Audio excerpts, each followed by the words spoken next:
Halo, assalamualaikum. Kembali lagi di channel aku, Indrini. Hari ini aku mau ngebahas tentang hal yang kalian selalu pertanyakan dan kalian sulit untuk mengerti.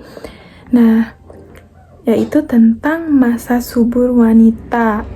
Nah, masa subur wanita ini biasanya digunakan untuk menentukan kapan sih bisa dilakukan pembuahan agar terjadinya kehamilan maupun untuk menghindari terjadinya kehamilan ya.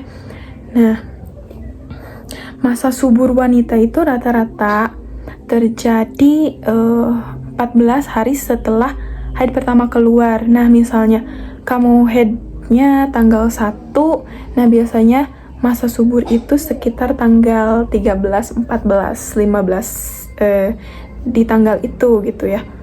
Nah, jadi kalian yang misalnya belum tahu masa subur kalian boleh coba menghitung siklus haid kalian.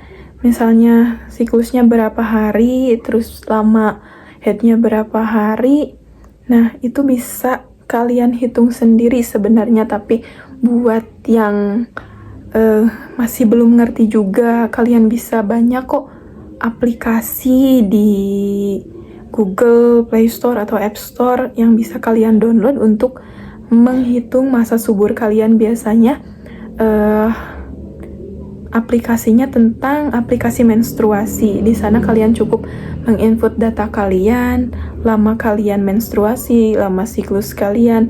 Nah, itu biasanya nanti kehitung sendiri oleh aplikasi tersebut perkiraan masa subur kalian. Kalau sudah menemukan masa subur, nah, jadi kalian yang tidak ingin terjadi kehamilan dan tidak menggunakan alat kontrasepsi, kalian bisa melakukan hubungan tersebut di luar tanggal subur tersebut. Nah, kalau misalnya masih ragu di tanggal-tanggal sebelumnya, misalnya mundur 2 hari atau maju 2 hari, nah kalian bisa menggunakan alat kontrasepsi lain sebagai alat kontrasepsi tambahan untuk lebih meyakinkan diri kita. Kan tidak ada yang tahu ya pastinya kapan masa subur itu terjadi.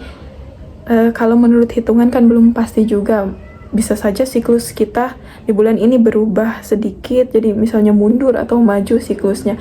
Nah, ada satu alat yang bisa kalian gunakan juga. Harganya cukup murah, sekitar 2000-an paling di apotek.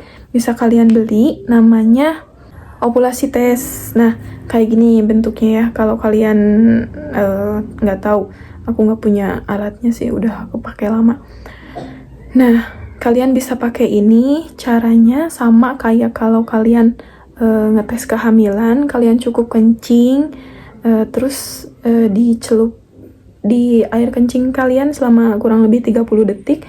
Nah, baru kalian angkat dan bisa dilihat hasilnya. Nah, kalau hasilnya adalah gambar garis 2 terang sekali, nah kemungkinan itu adalah masa subur kalian. Nah, kalau bukan, biasanya warna yang satu terang, yang satu lebih samar. Biasanya itu belum memasuki puncak masa subur, jadi kalian boleh melakukan hubungan pada saat itu.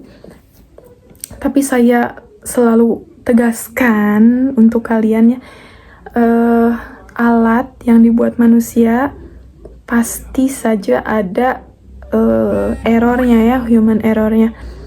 Jadi untuk tetap safety ya, tetap safety, gunakan kontrasepsi tambahan seperti kondom atau post pill setelah berhubungan agar tidak terjadi kehamilan ya.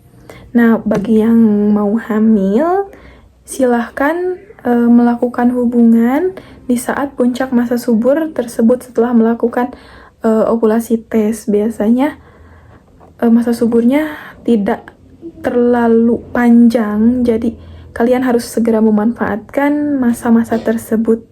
Oke? Sekian dulu video dari saya, semoga bermanfaat. Kalau ada yang mau nanya-nanya atau apapun, boleh komen lagi, boleh DM Instagram atau apapun itulah ya. Jangan lupa like, comment, subscribe. Bye. Assalamualaikum.